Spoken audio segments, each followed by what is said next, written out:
Bonjour Sébastien Richet. Pourriez-vous nous parler d'une compétence que vous avez développée lors de votre doctorat? Je vais peut-être paraître iconoclaste, je ne sais pas si c'est une compétence, mais je dirais que en ce qui me concerne, la curiosité a été quelque chose que j'ai cru savoir développer durant ma période de thèse. Et je crois que c'était peut-être dû à mon sujet, hein. La Poste est un objet de curiosité assez particulier. Tous les Français ont une relation un peu particulière avec cette institution.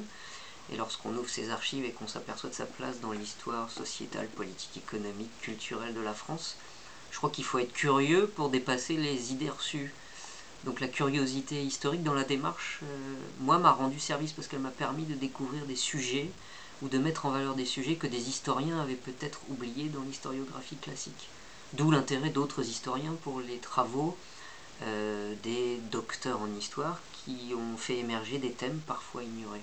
Donc je pense que la curiosité, je ne sais pas si c'est une compétence, moi je suis convaincu que c'est une qualité lorsque on veut bien la mettre en œuvre. Et est-ce que cette curiosité vous aide toujours aujourd'hui dans votre travail?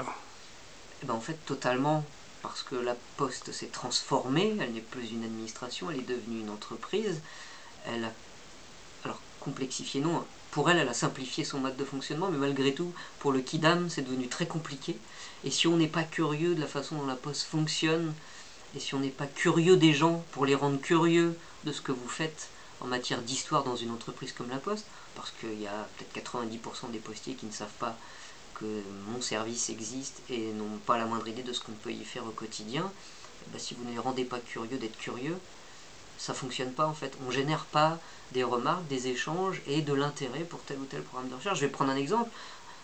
Un des grands patrons de la Poste qui s'occupait de la branche du colis, un jour, autour d'une table, en parlant juste d'histoire légère, me disait: mais Sébastien, si un jour vous avez besoin de moyens pour faire l'histoire de ce contenant qui était l'objet colis, je vous aide.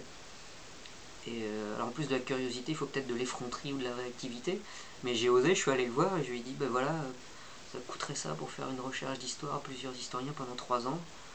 Pas de problème, il nous a fait un chèque et on est en train de terminer ce programme et bientôt on publiera quelque chose sur l'histoire du colis, du paquet. Donc voilà, un objet qu'on juge banal aujourd'hui à l'heure du commerce sur internet, mais dont on connaissait très très mal l'histoire. Donc voilà, il faut être curieux et peut-être parfois effronté. Est-ce que vous pourriez donner des idées pour mieux valoriser le doctorat en France? Ah, c'est très compliqué. Alors, j'ai eu la chance de voyager un peu en Europe et je trouve que voilà, les sciences humaines ne relèvent pas de la même problématique que les sciences dures. Et, je pense qu'à l'étranger, on a une autre image de ce qu'est un docteur, quelle que soit sa discipline. En France, il y aurait certainement des mentalités à changer, mais quand je vois la politique qui est menée en France, je vais dire à l'encontre des sciences humaines, il y a eu tellement de dégâts de fait qu'il va falloir repartir de très loin pour tout changer. Je crois qu'il faut expliquer aux gens que quelqu'un qui est docteur en sociologie est peut-être aussi intéressant que quelqu'un qui sort d'HEC ou d'une grande école de management. Je pense même qu'il est peut-être moins capable de mener les hommes à la baguette, mais il est peut-être plus humain dans la façon de travailler. Et en temps de crise, là j'invente rien, mais il me semble que les analystes disent toujours que c'est souvent l'humain qui rejaillit lorsque la crise économique, sociale, et en plus on la triple d'une crise environnementale, frappe les gens. Donc je crois que les sciences humaines ont peut-être un discours plus charnel ou plus humain à développer envers les gens. Euh, je crois que l'histoire, ça adoucit les mœurs, comme la musique, hein. Ça rend humble aussi, et il y a peut-être des gens en entreprise qui en auraient besoin, si je peux me permettre.